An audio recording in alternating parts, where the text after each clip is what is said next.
Don't buy into the lie spread by the media that you have to support Israel or Palestine. It's a false dichotomy. As Christians, we need to speak up for the church in the Middle East.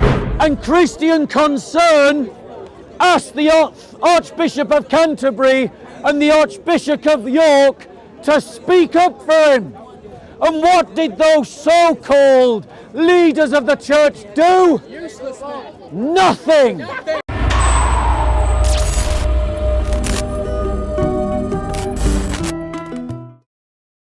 Yep. So tell me when. We're running about. Okay.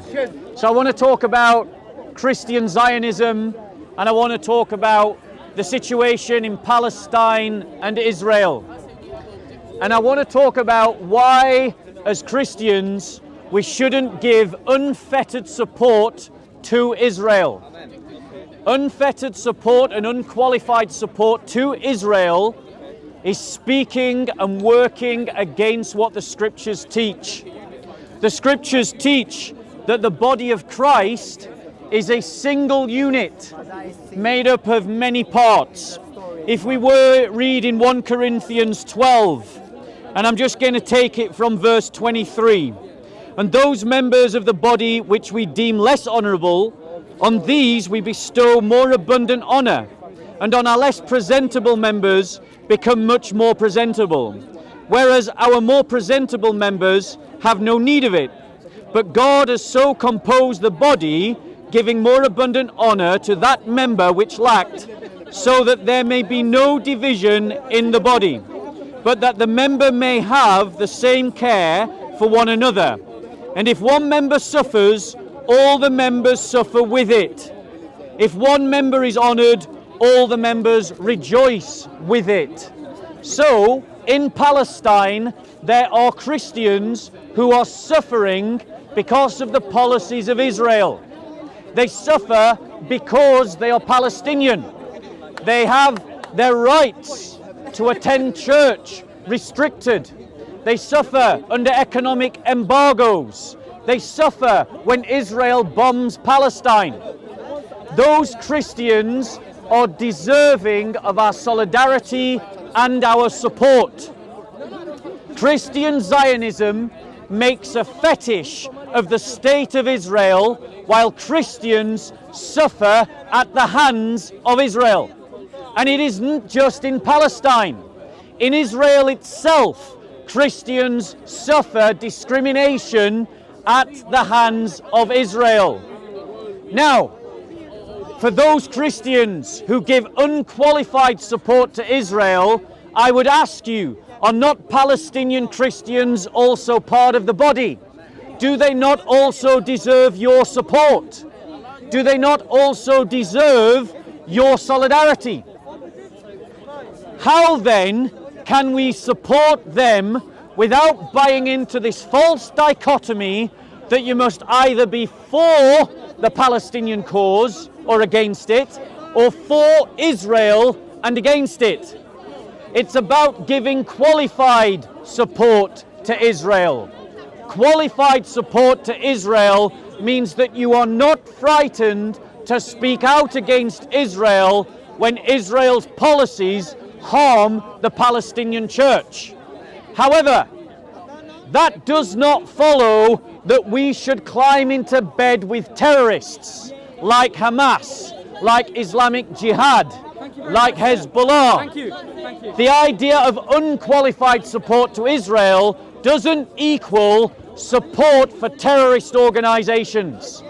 The reality is that Hamas, Hezbollah, Islamic Jihad, if they ever succeed against Israel, they will also persecute the church, because they are also supporting and persecuting the church right now.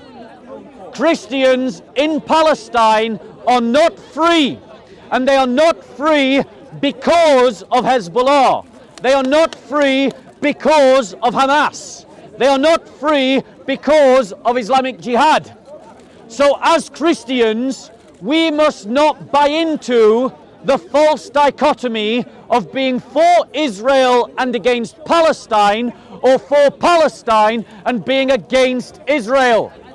You can support Israel's fight against Hamas whilst also criticizing Israel for the way that they treat, persecute the Christians inside Israel and Palestine. Therefore, what as Christians can we do? And let's remember that whilst the world is obsessing about this question between Palestine and Israel, the Ethiopian government is carrying out a genocide against the Tigray Christians of Ethiopia. That the Christians of Armenia are still suffering under Azerbaijani occupation. That the Christians of Burma are still fighting for their freedom against the Burmese government that has also persecuted the Rohingya Muslims. So what as Christians can we do? What can we do? This is what you can do. Firstly, you can stop looking for someone else to save you and you can look to yourselves. Correct. You can act firstly as an individual. Correct. As an individual, you can speak out. You can use your social platforms to speak out about persecuted Christians. The most important thing that any individual Christian can do for the persecuted church is talk about it. Talk to your friends about it. Talk to your work colleagues about it. Talk to your church about it. Talk to your enemies about it. Talk to people about the persecuted church. Draw them in to the idea of solidarity with persecuted Christians. The second thing that you can do is that you can form groups of solidarity that are active in your local community. You can go to the high street, you can leaflet in the high street, and you can talk to people about the persecuted church. Engage believer and unbeliever about the plight of persecuted Christians. Those groups of solidarity can also be active amongst the churches of your local community. The third thing that you can do to support the persecuted church is that groups of solidarity can link up with one another and act at a regional level to support the persecuted church. You can do funding collections like they do on the street, collecting to raise money to be sent to persecuted Christians. You can organize local, regional protests about the persecuted church. You can hold public prayer events. You can hold public talks about the persecuted church. Groups of solidarity can network regionally to organize themselves in solidarity of persecuted Christians. The fourth thing that you can do is that groups of solidarity that are regional can link up with one another organically to organize national events, national protests, national campaigns, national information campaigns, national protests. You can organize it so that everyone from your church, week after week after week, goes to the MP's constituency to talk about persecuted Christians.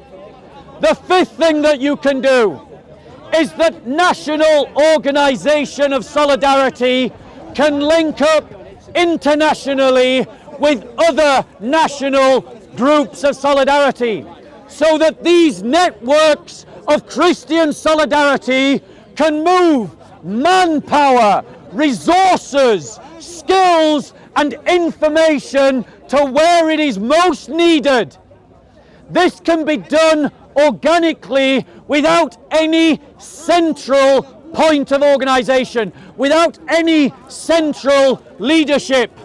All it requires are Christians to have that narrative of solidarity and the determination to act upon it.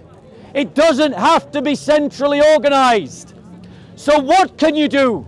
You can act individually. You can form into groups. Those groups can form into regional networks. Those regional networks can form into national networks. Those national networks can form into international networks. And what should be the guiding narrative of these networks? The first one is to do good to all people, but especially those in the house of faith. Our solidarity must be towards the persecuted Christian. We must stand up for persecuted Christians by word and by deed. If you cannot speak out, pray. If you can speak out, do so. If you can do more than speaking out, do so. It is only when Christians become more serious about defending the church that the world will take the church more seriously. So do what you can, whether it be at an individual level, a group level, a regional level, or a national level. Link up with other like-minded Christians within the body of Christ, regardless of the denomination that they come from. Don't buy into the lie spread by the media that you have to support Israel or Palestine. It's a false dichotomy. As Christians, we need to speak up for the church in the Middle East. We need to organize ourselves to campaign for the establishment of a Christian state in the Middle East, where Christians can organize their own economy, can organize their own culture, can organize their own politic, can organize their own security. It is an established fact that the Christians of the Middle East will never be safe until they are free, until they are independent, until they can control their own destiny. Christians, it's time that you started to act like Christians, and you started to see the church as the loci of your organization in politics, society, economy, and culture. That is how we become church again. That is how we deal with the persecuted church, for the plight of the Christians.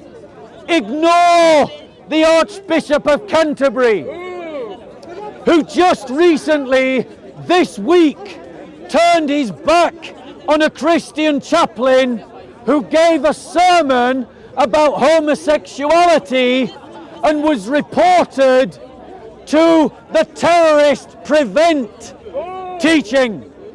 And Christian Concern asked the Archbishop of Canterbury and the Archbishop of York to speak up for him.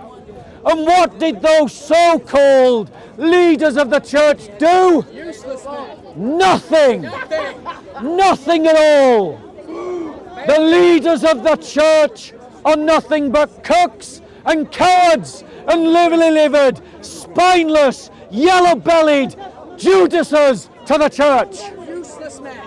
Organize yourselves, Christians. Don't look to America. Don't look to Russia.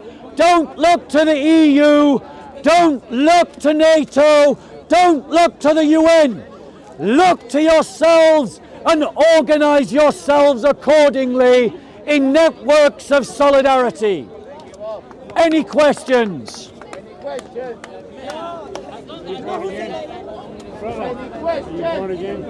Yes, bro. Every Christian is born again. Thank you. I'm on your side. Any questions going once?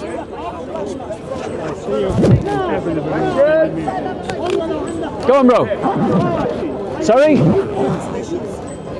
It's not related to the topic, bro. Any questions on the topic? Okay. I'll go on to my next topic.